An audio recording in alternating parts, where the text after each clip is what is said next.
podcast Repousser les limites. Votre animateur, JF Dussault, s'entretiendra avec des athlètes d'endurance et collaborateurs qui gravitent autour de la course en sentier et bien plus encore. Abonnez-vous, partagez l'épisode et bonne écoute.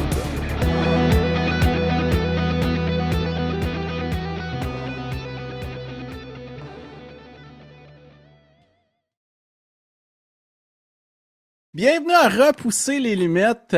Cette semaine, c'est vraiment un épisode spécial. Je reçois la grande gagnante de Cocodona250, 2 années consécutives. Elle fait aussi des courses de 48 heures. Elle a dépassé la marque de 300 km. Vous avez clairement entendu parler d'elle récemment. Rachel Entrekin, merci beaucoup d'avoir accepté l'invitation. Bienvenue sur le podcast. De rien. Ma plaisir. Yes, super. Écoute, ça m'a impressionné de savoir que tu parlais un peu français. Juste un peu. I learned it in high school and college. So, je peux parler un peu de français. Ah, cool. That's amazing. I bet most of the auditor here talk both language, but that's fine. Yeah. I'll throw in slang if I can remember it. Perfect. Yeah, I bet you don't have so much opportunity to practice it. Huh? None. Yeah.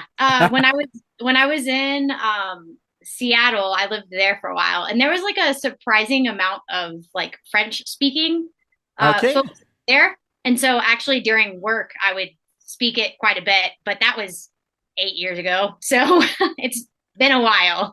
OK. Toutes mes félicitations pour Cocodona250. Merci. Deux années en ligne, c'est incroyable. Ah oui, je sais. C'était très incroyable. So, did you feel kind of pressure when you start this year? Oui. I think you always want to do your best. And, last year I had the benefit of nobody really knowing what that could be. So this year, I won last year. Courtney was in the race. So I felt a little bit more pressure this year because I couldn't just like fly under the radar quite as much.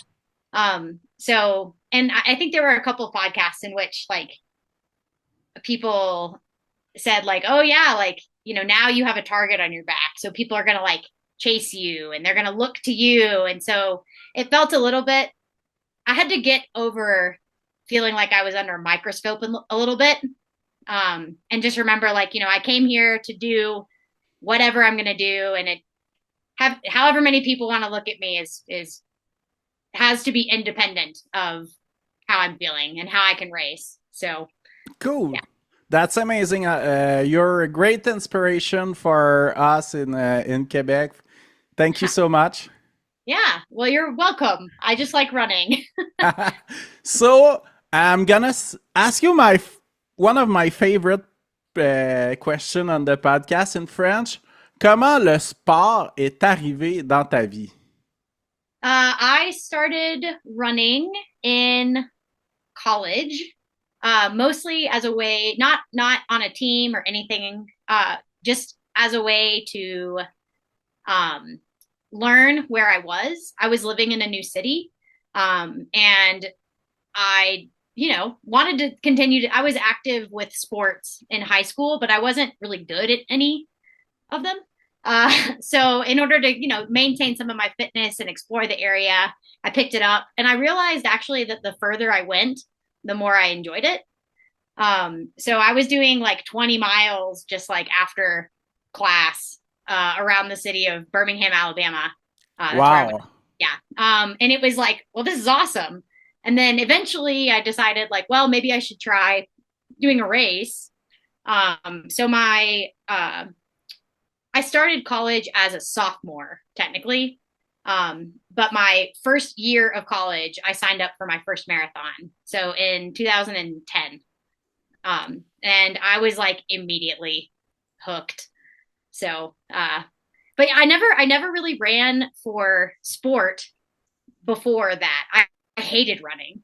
I would play soccer and I would play basketball, and I would understand that running was a component of those sports, but it was never a sport of itself.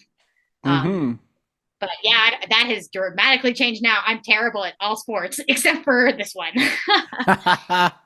Cool. And maybe So, table tennis. I'm good at table tennis. so how does it went your first marathon? It was pretty awesome. Had just turned 18, and I did a 3:40 like two, which is pretty fast for, an 18-year-old. So Yeah, it of was awesome. course.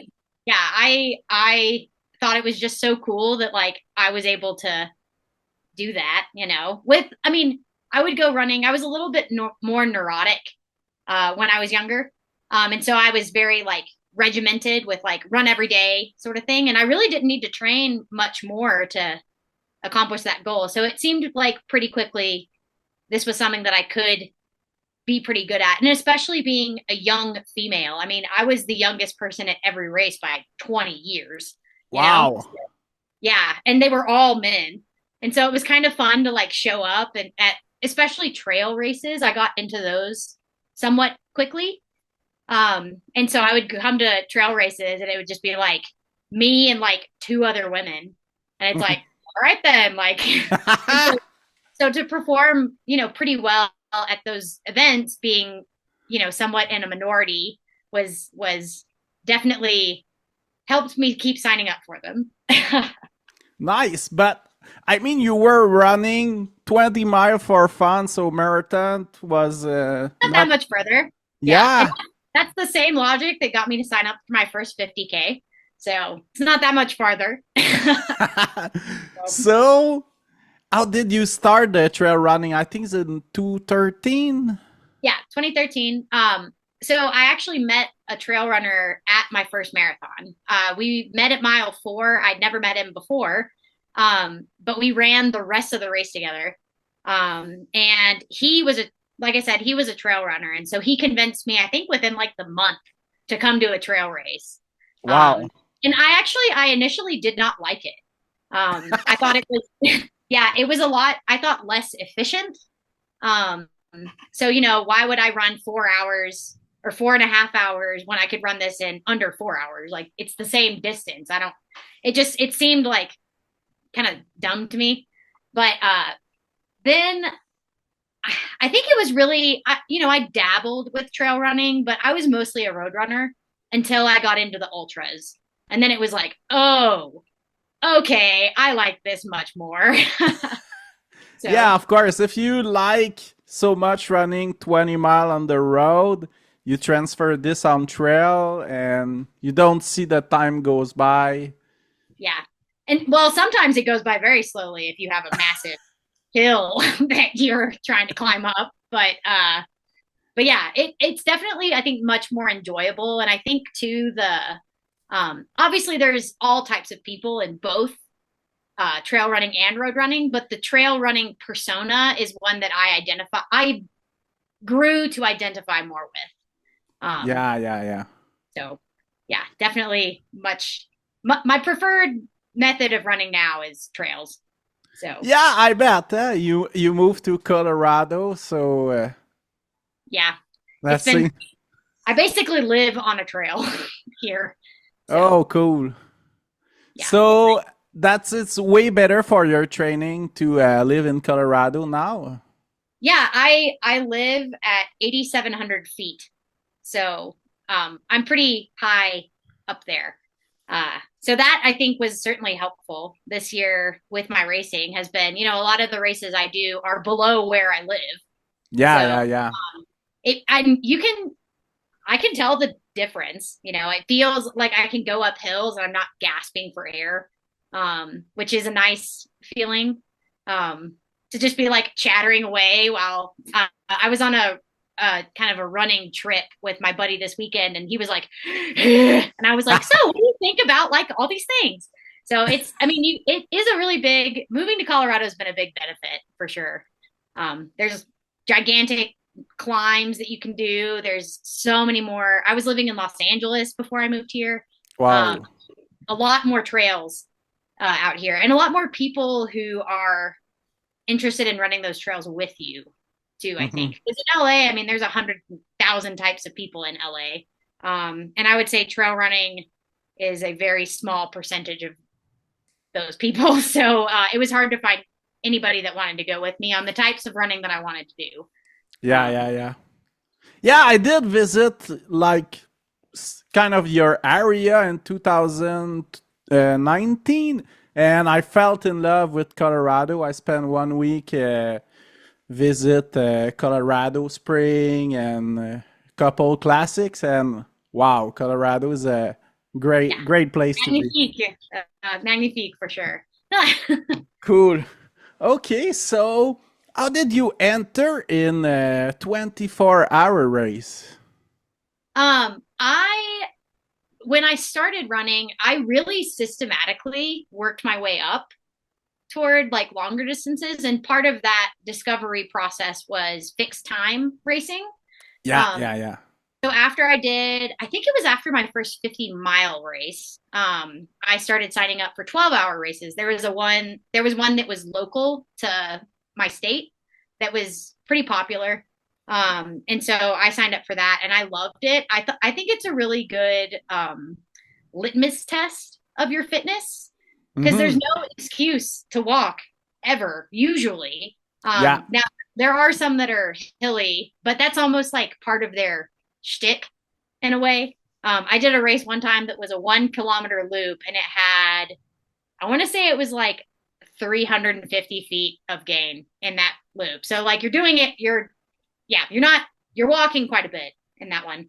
But for the most part, I mean, you can really, it's a good environment to test stuff. Um, so I started testing stuff. And then when I decided that I wanted to try for a 100-mile distance, my first one was a 24-hour. I chose because, I could control a lot of variables. And I figured, like, well, heck, if I don't finish the race in 24 hours, I'll just keep running until I hit 100 miles. Because it doesn't matter. But yeah, so I discovered those, I guess back in 2016, maybe was when I did Okay. my first 24. Ah. And then I again progressed my way up into the 48, um, which are I think I'm good though. I don't want to do 72 or 6 day. That is not what if I have 6 days off of work, I would rather go do like the I don't know, John Muir Trail or something. Yeah, discover something. Yeah, exactly. So But I think it's a very good introduction, the 12-hour, 24-hour race to test your limit, test your nutrition, test some stuff. yeah, it's definitely you can because I mean if everything is terrible and like the nutrition strategy that you're trying or like this sleep strategy you're trying is like not working, then you can just be done or you can stop and like you're at your car, you Yeah. can sleep in a bed instead of on the side of a trail like getting pecked at by birds or something. So yeah, it's very good for like learning about what things you need when you're out in a situation that is much more high risk. Yeah, So yeah. I think this kind of race and the backyard ultra is good to test the longest distance and safely. yeah, I think so too. I Have think you so. ever tried a backyard ultra?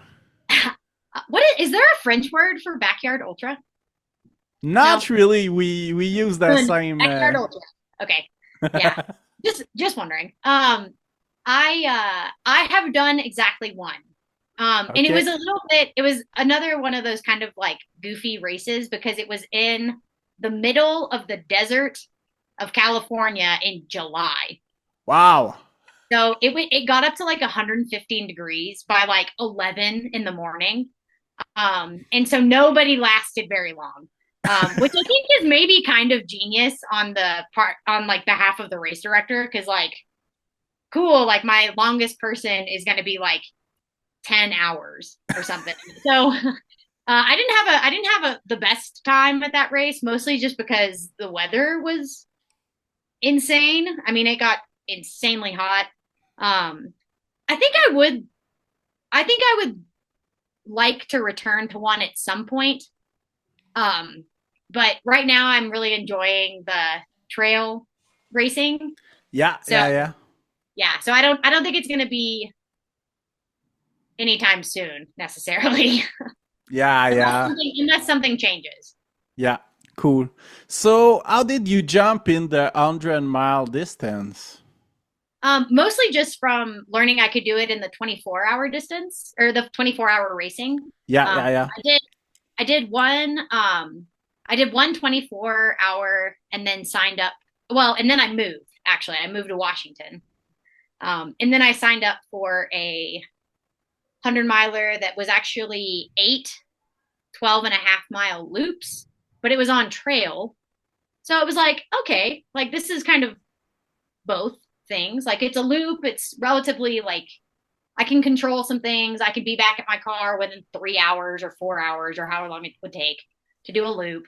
Um, and then after I did that and I didn't die, then I'm trying to think of what I don't remember what my third 100-miler was, but I was able to like feel a little more confident in settings that had less control, where you were kind of, there's not as many aid stations and it's not a looped course. It's actually out in the mountains where there's no cell signal and you have to have a map and that kind of stuff. I remember, I think the first, I would say big mountain 100 that I did where I kind of was like, okay, like I think I can do this, was I Am Tough up in Idaho.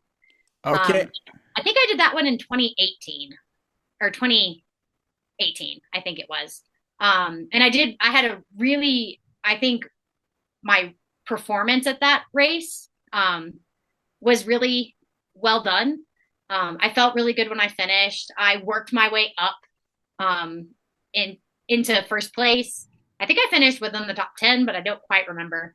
And like I was in third place or second place for like 70 miles and then was able to pass and like maintain the lead. And I think I finished maybe an hour or two in front of the next person. So it was like, all right, I feel pretty good about that. Like, I think I can probably sign up for these more mountainous, like challenging races after that one. So, and that's what brings you to this today, I guess. We have I am tough. I am tough to thank.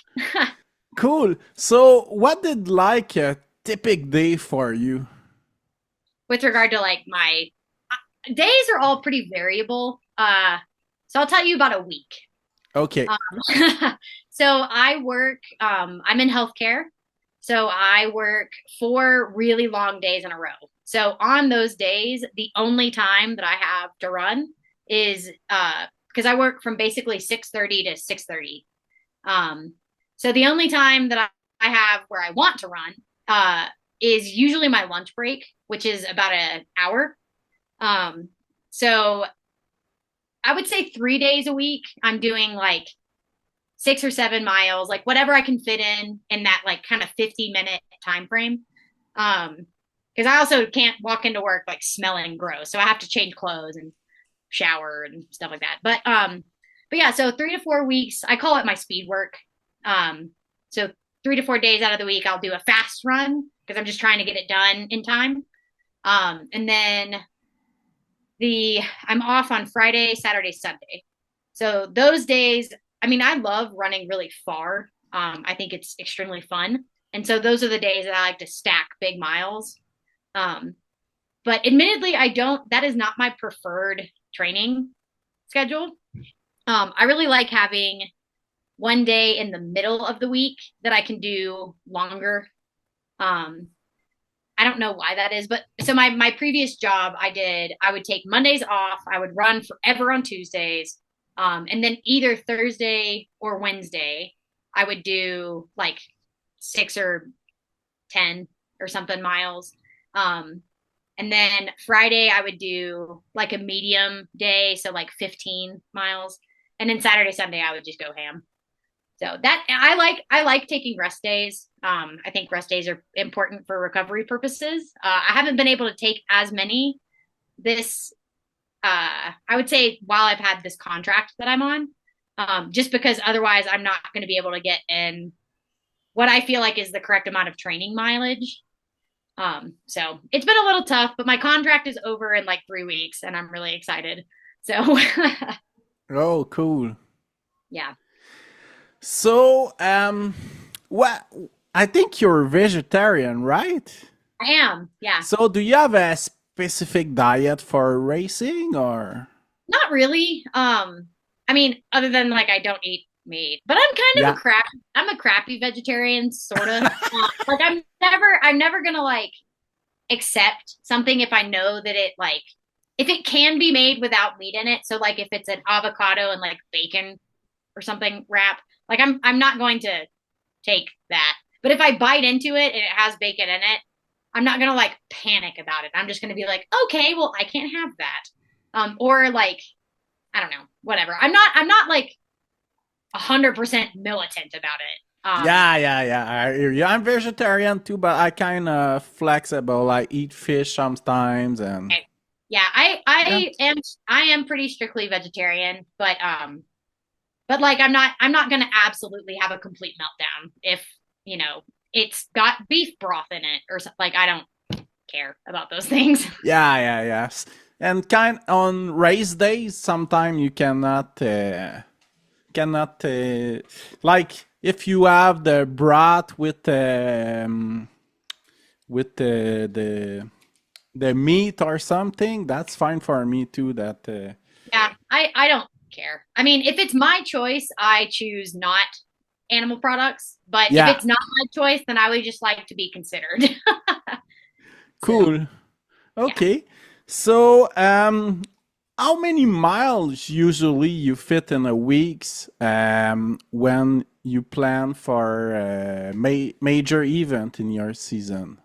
Uh, that depends. So I would say for the last probably 7 or 8 years now, my typical minimum mileage that I like to do per week is 70 miles, which is a Wow. lot. I like running a lot though. So so I think my max, and I don't, it's kind of funny. I don't feel like I had a particularly strong training block going into Cocodona just because of my work schedule. I felt like last year's block felt a lot more like dialed in a way, which is funny because I did so much better this year, but whatever. Um, but my peak mileage for something like Cocodona, I had, God, I don't even know how many weeks I had that were over 100 miles. Probably, I don't know how many, a lot of them. And then I think my max week might have been somewhere in like 130 to 140. Um, Wow. yeah. Last year I want to say I had 2 weeks where I did 160, which felt pretty cool. but but I mean I'm doing this entire thing while I'm working a very demanding full-time job. So and I kind of treated that like training too. Because you know I have to be on my feet all day. I have to like exercise with my patients. And so I don't know, if you go on a 30-mile run on Sunday and then you wake up at 7 a.m. on Monday to exercise for 10 hours, it's like, all right, like that kind of, I don't count it as mileage, obviously, but it counts as like training to do something when you don't want to. Um, so, so yeah, Yeah. but typically, I mean, if it's like 100 miler that I'm training for, like I said, I stick around that 70 miles a week minimum. Um, Okay. and then I just kind of try to finesse like what types of terrain I'm running on that the event kind of dictates. Yeah. So Yeah. like my next event is High Lonesome here in Colorado. So as soon as I can, Yeah. I'll start heading out to Buena Vista and trying to kind of familiarize myself with that terrain and those trails and the weather. Um, so because I think thinking about how you can train to simulate the conditions of your race is really helpful for me. Yeah. Of Um, course. Huh? so so yeah, it was hard to train for Cocodona, I thought, living in Colorado. But as it turns out, we basically were in Colorado the entire race because it was like hailing and windy and raining. And it was like, well, this is exactly what I came from. So like, la da. That's your type of condition. Yeah. Well, I mean, it has, we've had a really, I mean, we just came out of winter and winter is pretty rough.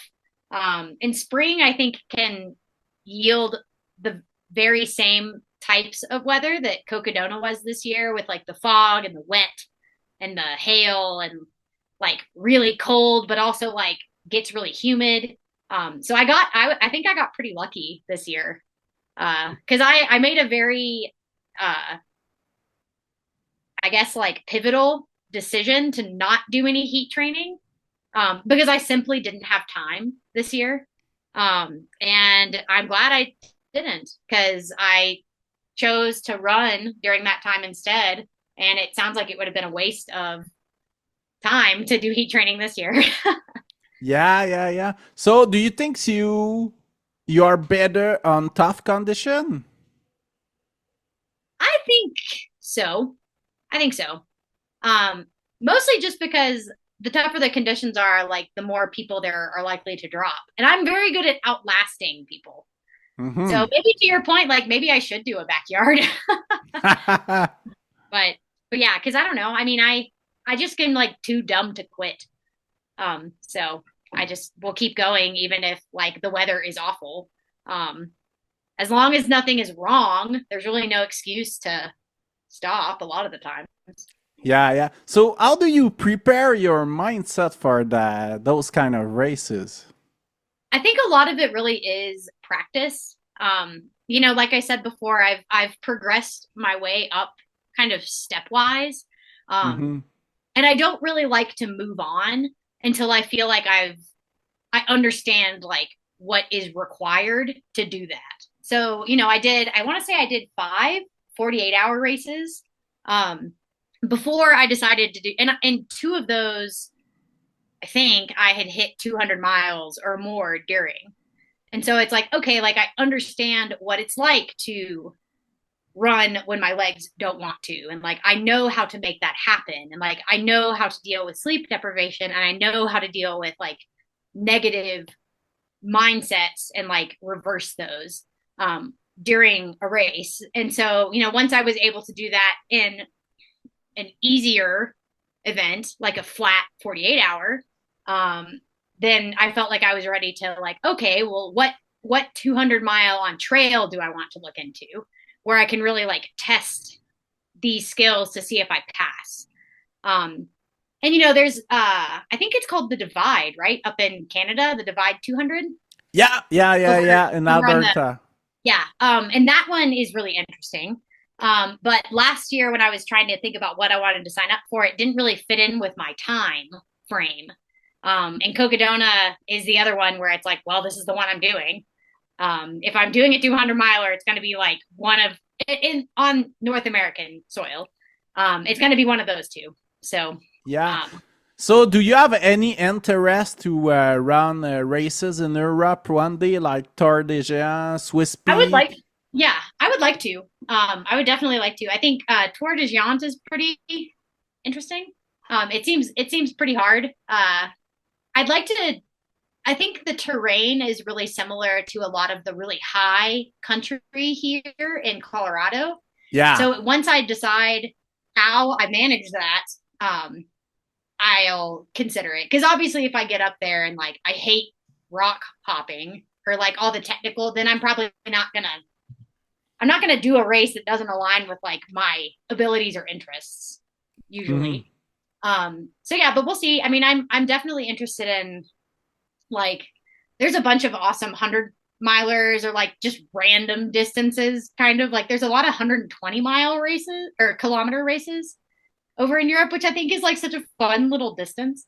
So yeah, I think there's quite a few European races that I'd like to eventually look into. My only problem lately has just been like lacking financial support to get there. And then it's also difficult to take that much time off work for me. Yeah.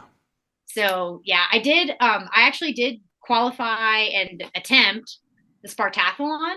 Do you know what that Oh, one is? yeah, yeah, of So course. I did that last year. But Wow. yeah, and I learned a lot, but I did not finish.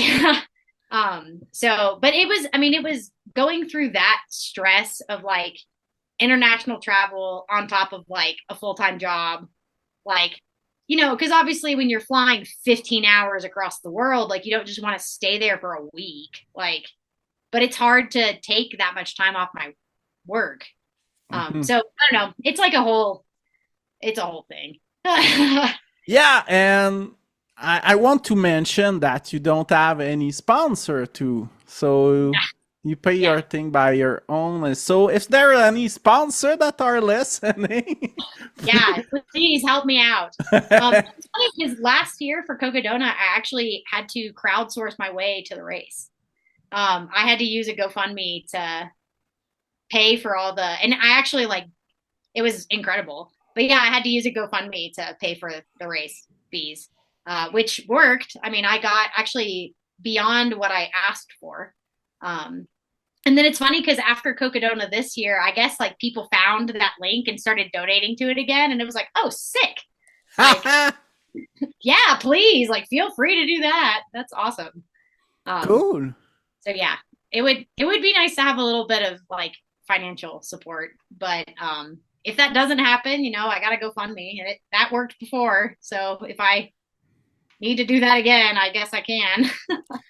Yeah, I do have a lot of respect for what you do, and with the position you make, and with the full time work, that's very amazing.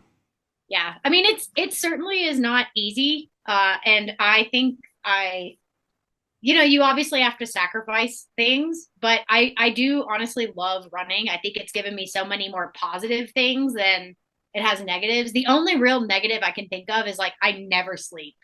So that's a problem because like, I work these long hours and then I get home, and if I want to go run after work, it's like, well, then I'm not getting done till 8, and I still have to make dinner and do life things and then wake up at 6 and do it all over again.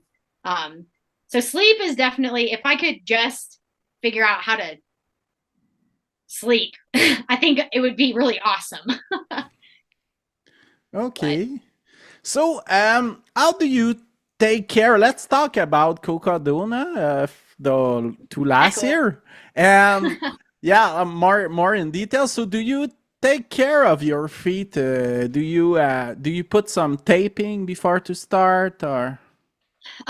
My feet don't tend to get, knock on wood, but they don't tend to get beat up a ton. Okay. Last year for the race, I actually didn't have a single blister. Wow. Yeah, it was pretty cool. This year I did, but I think it's because of all the grit that got into my socks. Yeah, So yeah, I, yeah. I had quite a few blisters, but I last year almost at every aid station or every crewable aid station, until I finally was like, hey guys, like I actually don't need this.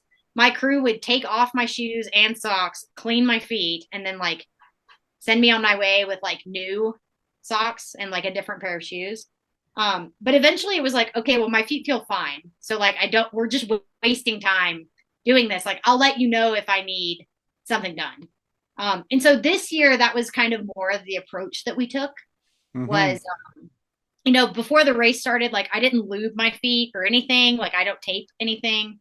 I just have socks that I like, and I have shoes that work for me. And so, I think I wore the same pair of shoes probably at least through, I don't think maybe through Jerome. So, or, sorry, through mile 70 Whiskey Row. So whatever that is. So 78 or so, I think I changed because it was pretty wet. Um, and then we did have to do a little bit more blister maintenance this year, which sucked. Somewhere around like mile 130, we decided I had a couple pretty gross blisters. Um, and we decided to like, and they weren't really painful necessarily, but like, I don't know, they just looked kind of yikes. And so we decided to pop them. And for about 10 minutes, I was like, oh no, that was a huge mistake, and like tape them. because it hurts super bad. Oh, yeah. But then it was fine. So, and generally speaking, I think my feet held up pretty well with, like I said, relatively low maintenance, which is nice. Cool. Yeah, I definitely need a pedicure though. So, Okay, so this year did you have a different strategy because you know more the race than before and you have some reference too? yeah, I think I was able to pace myself a little bit more, not aggressively, but like I was able to push it a little bit harder because I knew the course better. Like I knew what sections I could probably run in later. I knew how long the climbs were. So like shorter climbs, I felt more comfortable running versus last year. I was like, hike all the climbs, like hike every climb. And I mean, if you've got the fitness, then don't hike all the climbs. And so that was kind of what I did this year. And then I think my nutrition strategy um, in 2024 was pretty awful. I had like no idea what to do, and I just like kind of ate whenever I wanted to, which is not enough. And so this year I was working with precision a little bit on like, all right, like what do I need to be doing here? Like how much do I need to be taking in? And I practiced a little bit more during my runs with actually like eating because I don't need to eat during like a 20-mile run that I'm just doing around the house necessarily. But I practiced a little bit more with like, you know, different foods and like what works and what doesn't. And then I practiced a little bit more during races as well that I had this year. And that was really helpful. I found out like if you eat, you can go a lot longer. Shocker. But and then my aid station efficiency, I think I can still make some improvements there. But I felt like last year, you know, I was new. I didn't know what we were doing. I was just out there to have like a good time with a bunch of my friends. And so we did dilly dally a little bit at the aid stations. Like you know, sometimes I would be ready and my pacer would be like, oh crap, like let me put on all my stuff. And it's like, well, okay, like I'll wait for you now. And this year it was definitely a lot more, you know, several members of my crew were on my crew last year. And so they kind of knew how it worked. And they knew kind of what I needed. And they also knew to just give me stuff and I would eat it. So it was a lot more efficient, but I do think that I could do better on my end with like when I come into an aid station being more assertive in what it is that I need to do there. So I think that'll probably be something I work on for next year is like, all right, like, you know, if you're 3 miles out, figure out what it is that you want. So that when you get into the aid station, you can be like, I need this, this, and this, and I only want to be here for 5 minutes, and then leave. So, Okay, so what did looks your food strategy? Did you have some preference or? yeah, I ate a lot of potatoes. So I discovered that mashed potatoes are something that pretty much no matter how I feel, I can eat them. And I've never felt more potatoed out than I was at like mile 210 of Cocodona. I remember I went up to my crew and they were like, potatoes. And I was like, I cannot eat any more potatoes. Please, no more potatoes. Like I need like a 40-mile break from potatoes. But yeah, I did a lot more liquid calories this year too.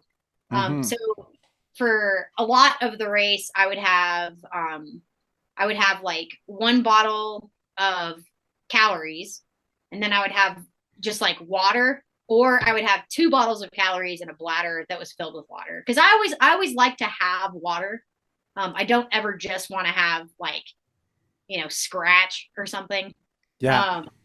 But yeah, and that was really helpful. I think I tried some liquid calories last year, but I don't remember drinking a whole lot of them. Probably because I didn't like whatever flavor I was using. But for whatever reason this year I kind of oscillated between precision and scratch. And that combination was like really, I didn't have very much palate fatigue.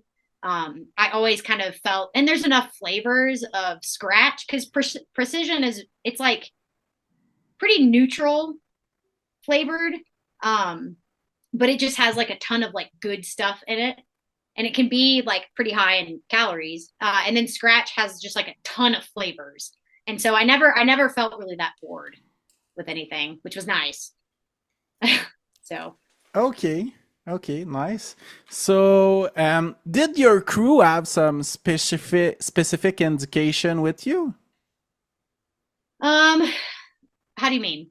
Did you brief them great Oh, before the? yeah, we so two of my four crew members have done this with me. So they did Cocodona last year with me too. Um and so they helped, I think, with a lot because I didn't know what happened with the crew. Like I don't know how difficult it was to drive to the aid stations because I wasn't there. I don't know how long it took because I wasn't there. So they were able to provide, I think, a little bit more information than I was.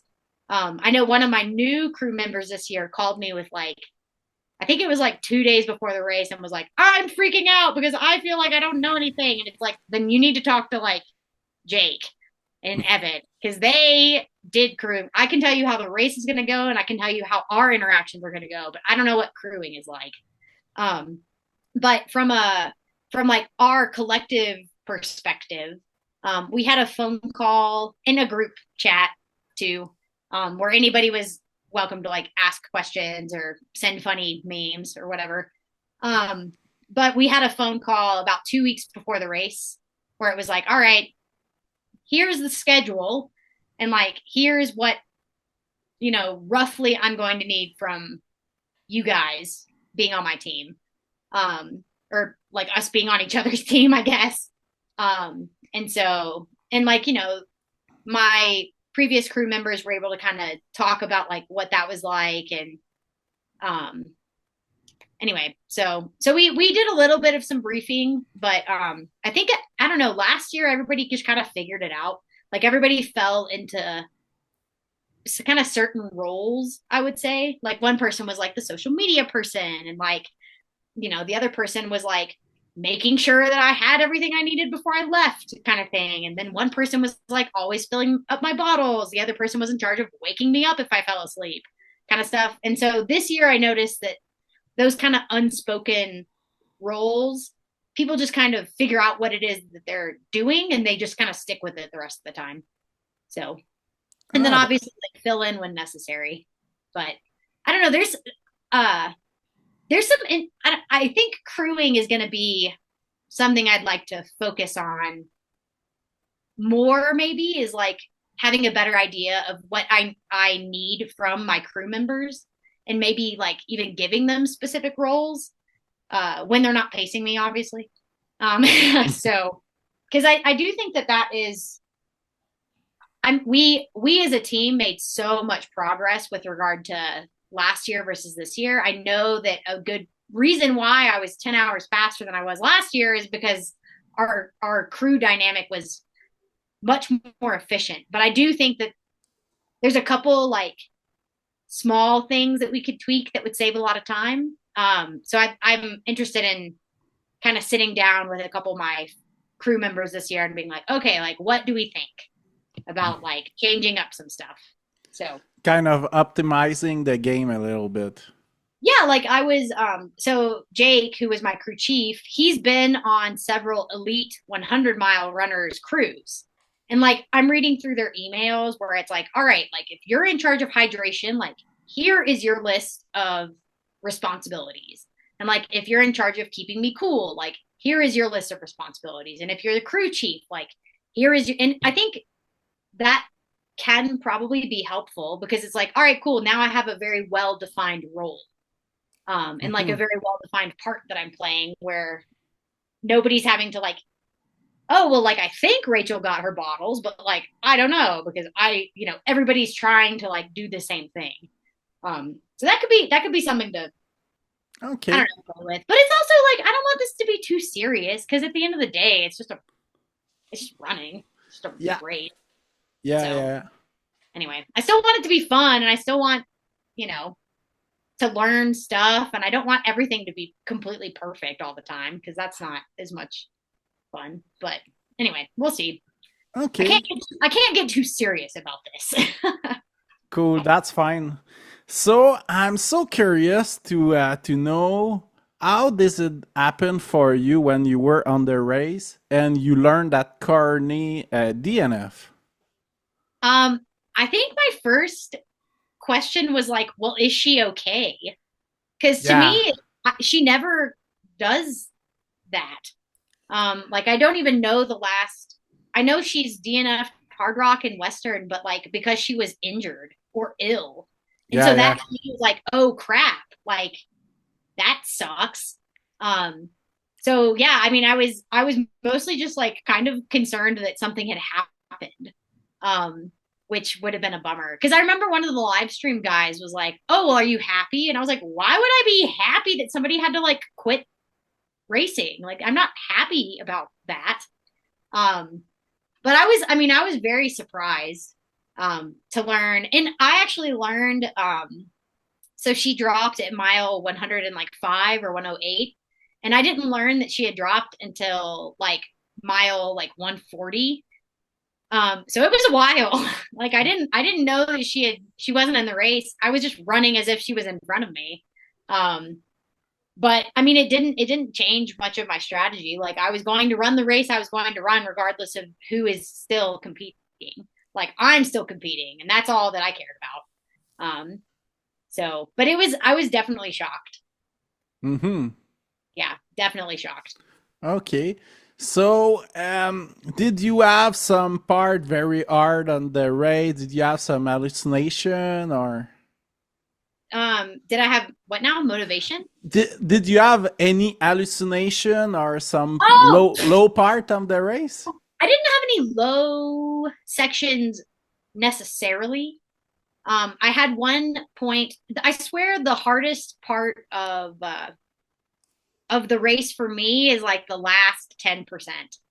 Like the last 10 to, or like I'm almost done, but there's just enough left, and it's just like, oh, I just want to be sitting down. Um, so I had an inkling, and last year when I did Mount Eldon, I was really over it. Like I was in a very bad headspace. I couldn't get out of that headspace either. And so when I finished, I was really grumpy. And that's not cool. I just won a race and I'm like, yeah. And so this year, my big goal was to just be happier at the finish line, regardless of what the outcome of that finish was. Like, I just wanted to have a much better attitude. And so, this year, when you go, so it was 250, like 6 or 257 miles this year, because of course it was. And so you go up Eldon and then down, and then you run 6 more miles. Um, and for like 2 to 3 of those miles, it's on this really like rocky trail where you have to kind of pick your way through it. And like, I could tell I was getting to be a little bit like, okay, like, when are we done? Like, when are we going to be done with, like, I don't want to be doing this anymore. Like, I just want to be done. And when I start asking, I've noticed this about myself. When I start asking, like, where is the aid station? It means like I'm about to get into a grumpy spot. And so I recognized that this year, and I was able to like, and my pacer, who also paced me on Eldon last year, he recognized it too. And he actually said like something along the lines of like, all right, we're not doing this year. Like, we're not finishing this race grumpy. Like, this is not happening this year. And so my solution was just like, all right, if you don't have anything nice to say, then say nothing. And so for probably like a mile or so, I was just kind of like quiet, and I was trying to like kind of turn my headspace around. And then we finally got to the aid station, and I was like, all right, I need to eat something. And so Jake and I split a grilled cheese and just like ate it as fast as we could. And it was so funny. And like between the calories and like just the hilarious experience of like eating a dry grilled cheese as fast as you can at mile 253 of a race, it turned my attitude into like, okay, like this is fun again and this is funny. And like, so, but there was about a 25-minute period where I was like, yeah. But I practiced a lot through the year. Like, you can choose the attitude that you display, and in times when I wasn't able to do that, it doesn't help to talk about it. It doesn't help to just talk about negative stuff and complain and groan and stuff. And since I only wanted to do that, it was just like, well, I'm just not going to say anything until I can figure out like positive things that I can say. So that was good. I was glad that happened. Yeah, but 25 minutes on more than 48 yeah. hours. That's pretty good ratio. It was pretty good. Yeah, there was one other spot when I just was sleepy. And I kept telling my pacer, like, hey, I really need to lie down. Like, hey, I know we're not at an aid station, but like, I need 5 minutes. And until I finally got my way. But until I did, I wasn't like negative, but I was definitely like, I was just tired. I just needed to lie down. And so after that happened, I really felt great up until, and that was probably around mile like one. It was before Fort Tuttle. It was probably like 190. Yeah, so from 190 to essentially 250, I felt great again.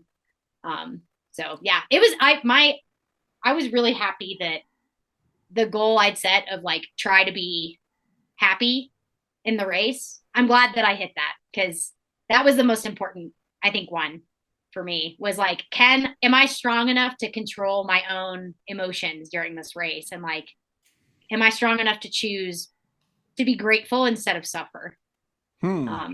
So that's very impressive. Thanks. It does take practice, but you can do it. Cool. So, did you have a sleep strategy for those kind of race? So I will say that the one thing I am dead certain on is the sleep strategy for multi-day races. And it is hold off as long as possible, as long as you're safe. Because I do think that there is something to like, once you sleep for the first time, it becomes a lot easier to give in later. Yeah, of course. Huh? My goal was like, if I don't sleep this whole race, awesome. But like, if I have to sleep during this race, I need it to be after mile like 150. Yeah. And that's something that I've been able to practice during fixed time racing, is like holding off on sleep.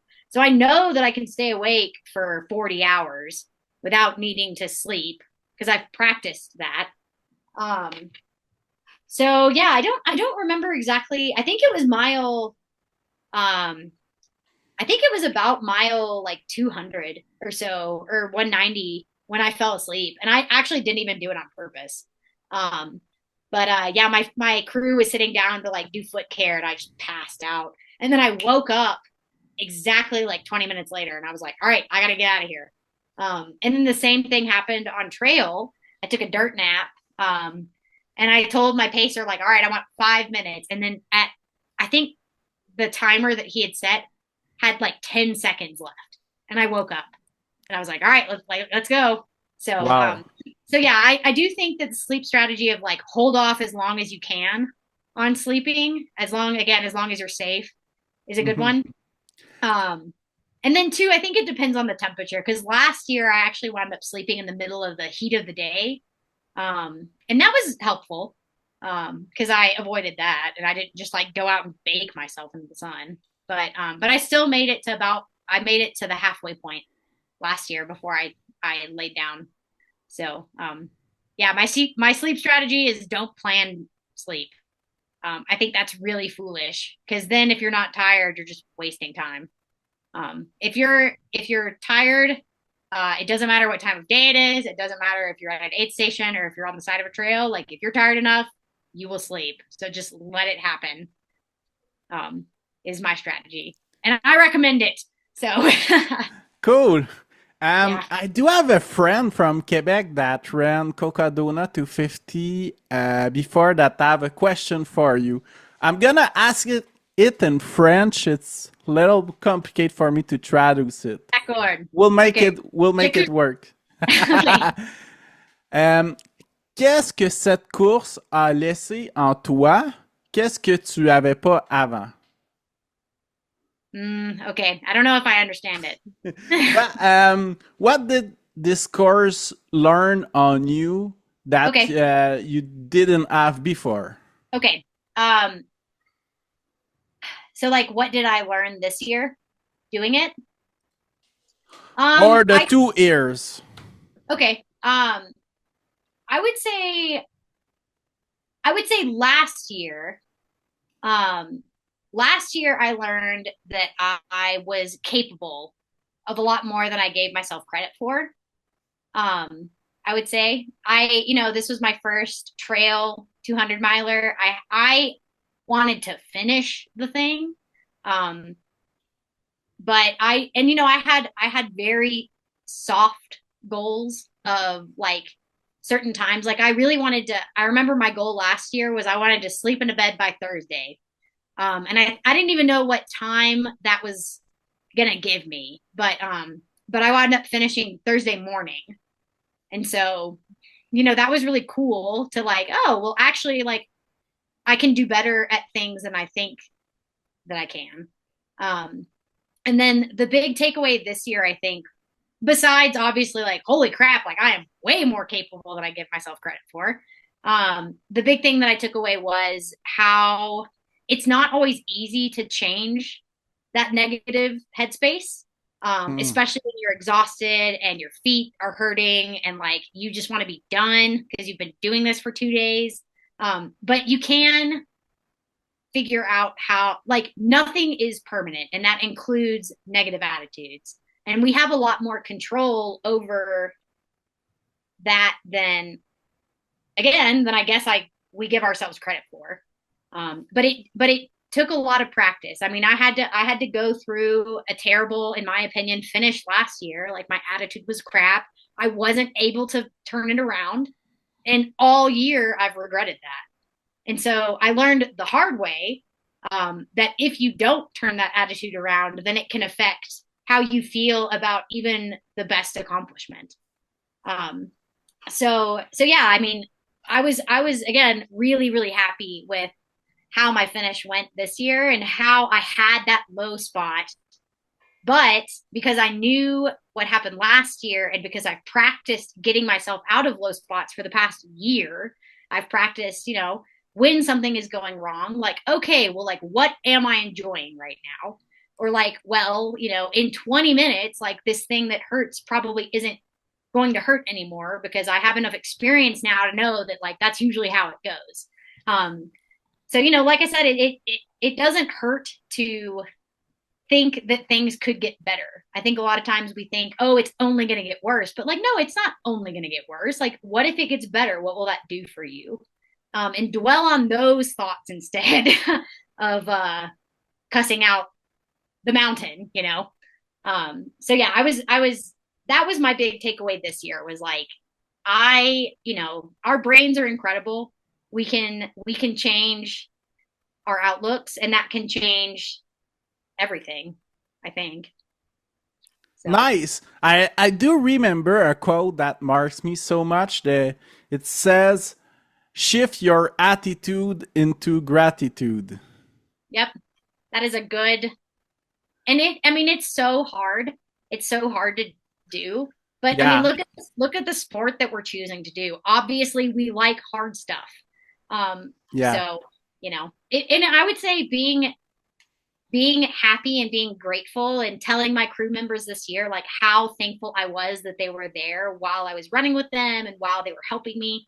Um, that made the entire experience like so much more enjoyable for me. Hmm. Because nobody likes to be in a bad, like nobody likes to be ungrateful, but it's easy when we're feeling bad to just be like, nah. So, and really this year I had a great race. I had no excuse to be miserable. I felt good the whole time. I really didn't have any injuries. The weather was, I thought, I chose to look at it as being funny instead of looking at it as being wet and cold and muddy. Um, so yeah, I mean, we have a lot more control over our mindsets than we think. And that is something that I am excited to practice more in upcoming races. Because, as we push ourselves as athletes, things get harder. A 7-minute mile going somewhere is a lot harder than an 8-minute mile. So, as I get better at the sport, I imagine it's going to take a lot more mental effort to get to a place where I can be grateful for things. So I'm looking forward to practicing that soon Nice. at my next thing. Yeah. Cool. Did you have any running coach in the past or now? Nope, I never have. I've never been coached. Okay. Yeah, I don't think I would do very well as a student of a running coach because I would not listen to them. Okay, that's fine. I do have other question from one huge fan of you from my podcast. She Okay. ran Arizona Monster 300 this year. She's the Okay. only Canadian to finish it. And she Okay. asked you if you're interested to run the Triple Crown or the Um, Arizona Monster. I don't know. My, I think, like I said before, really, I think the two races that are the big, long psycho races in North America that interest me right now are Cocodona. I mean, I've drank the Kool-Aid. I'm in. I love it. It's a fun environment. Um, but if I'm not doing that one, then probably that the one up in Canada, the Divide 200 one. Um, but 200s are a lot of work. Like they take a lot. It's a lot to train for them. I mean, we're not talking months, we're talking years of training for something like this. Mm-hmm. And also like I already have a hard enough time getting sleep. So the recovery has been difficult because of my schedule with work to like get as much sleep as I would like to get. Um, so they take a lot out of you. I don't know if 200s are going to be a distance I do as frequently, uh, like frequently enough to do something like the Triple Crown. Because if I do something, I want to do it well, and I want to do it safely. And I just Yeah. don't know if that's something that I'm going to be able to do. Um, Mm-hmm. so so yeah, I don't know. I don't know if I have a huge amount of interest in things outside of, 1 to 2 events a year. Now, I Mammoth is interesting in some ways. I haven't fully decided on what I think about that race. I love the Eastern Sierra. Um so I don't know. We'll see. But yeah, I do think that, obviously I don't know very much about Southern Arizona, but I lived in Washington. I went in Gifford Pinchot National Forest all the time. I love that area. That area. I love the Tahoe Rim Trail. I ran on it several times. So I think the courses are obviously beautiful, but it's kind of like, well, I only have so many eggs, and I can't put them in every single basket. So I don't know. We'll see. Maybe that will change. I'm not sure, but we'll see.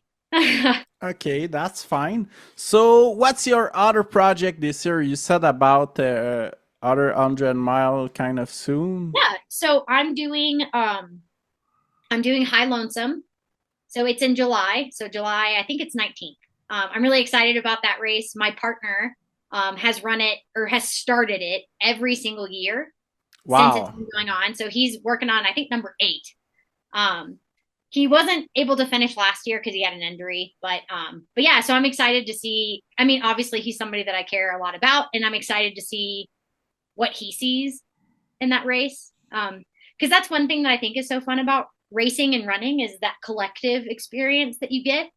Mm-hmm. So I'm really excited to share that. Even if we're not running together, I'm excited to share that collective race experience with them.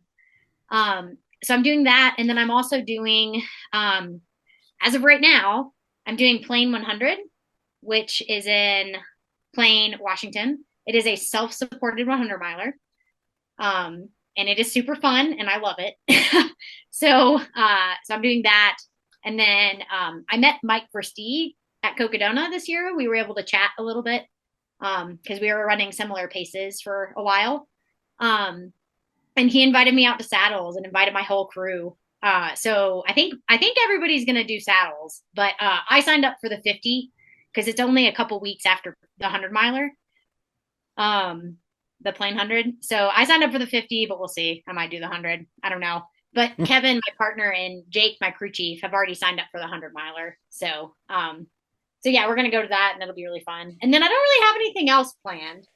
I have a lot of adventures that I'm going to do. Like we want to do a soft rock. We want to go visit Hard Rock during the race. We're going to Western.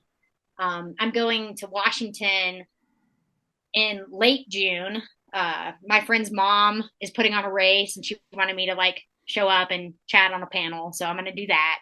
So we have a really busy summer, but only a couple of races, which is kind of fun. So races take a lot out of you. Cool. Is there some 100 mile on your bucket list you didn't do that you really want to do?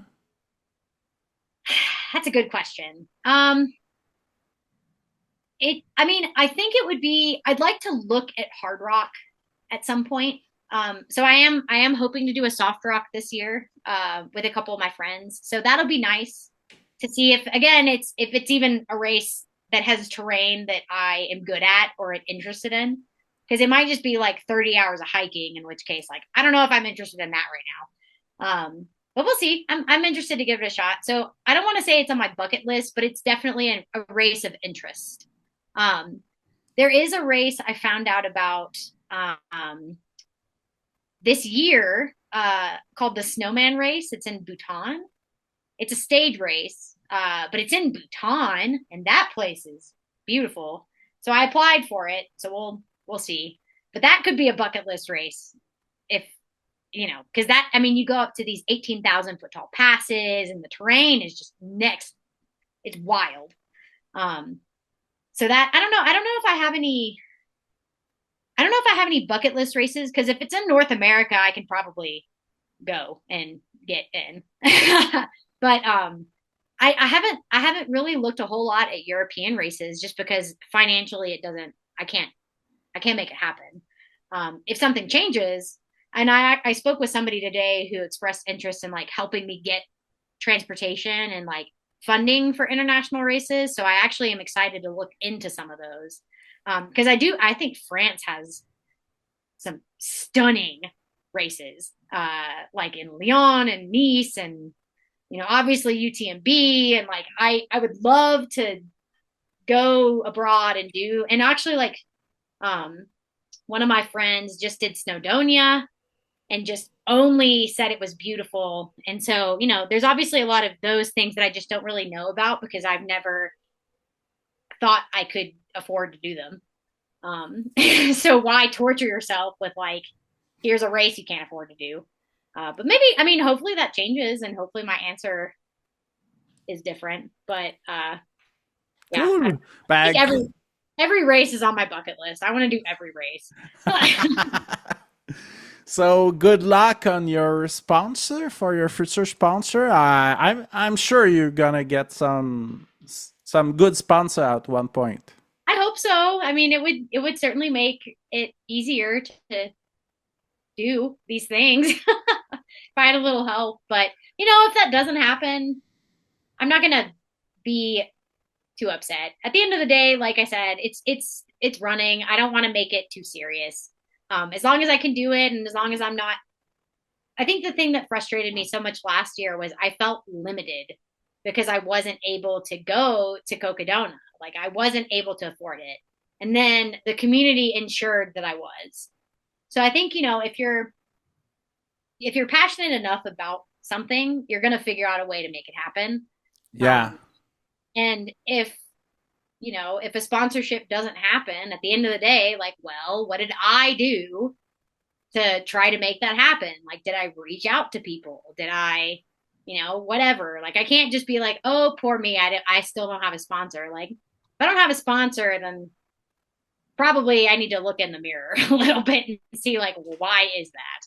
It can't just be because, companies are dumb. Like it has to probably be because I'm not doing something.